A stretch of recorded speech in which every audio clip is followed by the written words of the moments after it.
Friends, I am Dr. Thompson, Akwo, Ntuba, international physician, certified professional and expert in global health USA.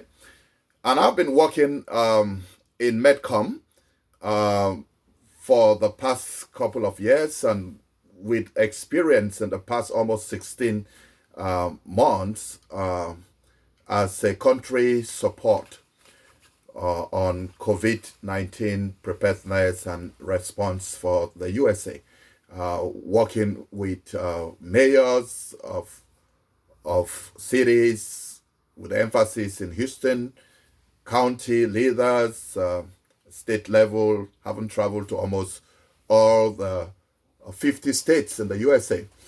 I want to emphasize to you some of what has been happening lately in the area of COVID-19. We know that the G20 had what we call the Global Health Summit that addressed COVID-19 issues, and equity issues were addressed and promises were made.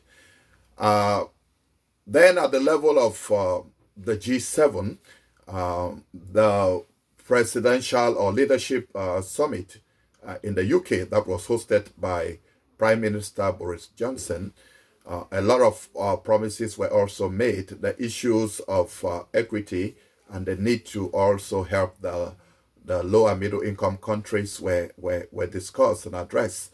And promises were made, pledges were made, and the highly industrialized countries made it clear that they were going to contribute hundreds of millions of doses of COVID vaccines to Africa, to the Americas or South America, to certain parts of Europe, Eastern Europe, parts of Asia.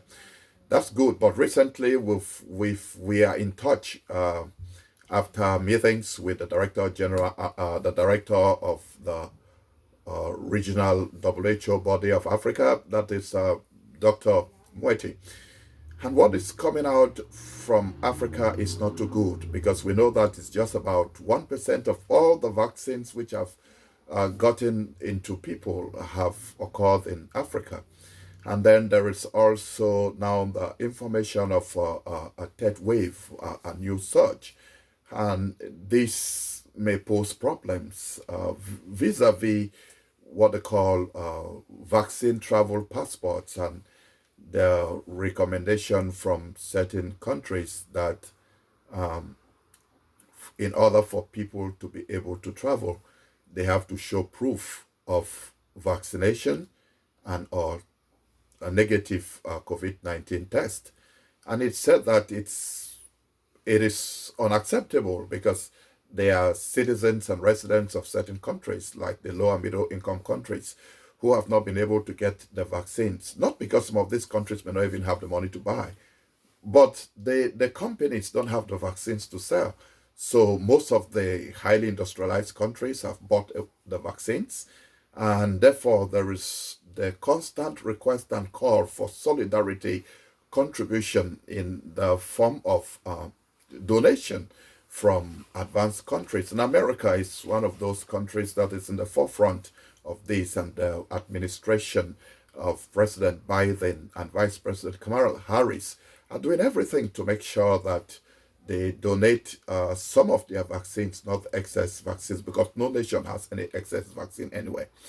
I want to make it very clear that there is the need for the public health measures to continue to be applied in those countries. Because so far, what we have in terms of incidence and death rates or mortality rates are not too high in those countries, because the prevention public health measures have worked.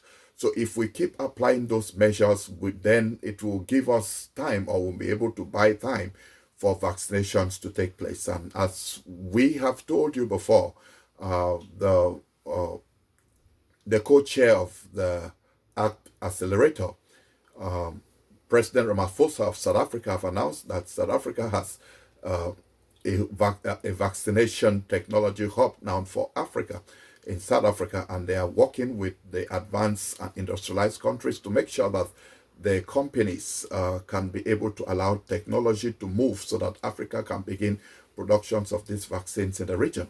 The same request is being made at the level of the PAHO, or the Pan American Health Organization. It should be known that the United States has shipped huge cargoes of COVID-19 vaccines to Mexico and to Canada. These are the three nations that form the North American countries. So testing is very important.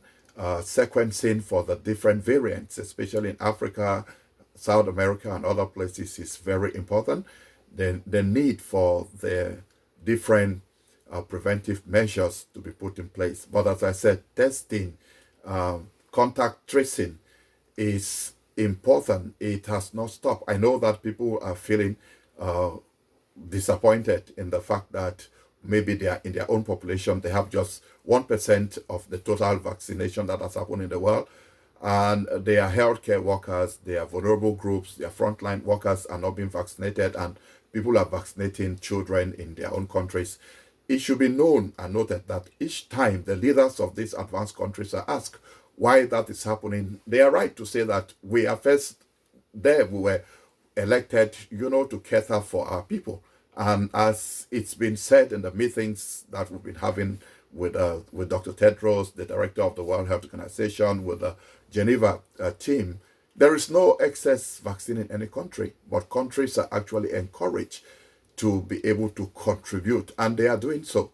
So it's also left for the people in these different countries that are having these issues, especially in Africa, to also sacrifice, because with the third wave, if something is not done, we may begin to see very high rates of mortality related to COVID-19 in Africa, and that's not the place where you want to be. So we commend the work of the regional director, Dr. Moeti, and the other members of our team. We are also asking that those who can help, those who can make a difference, get involved and let the prevention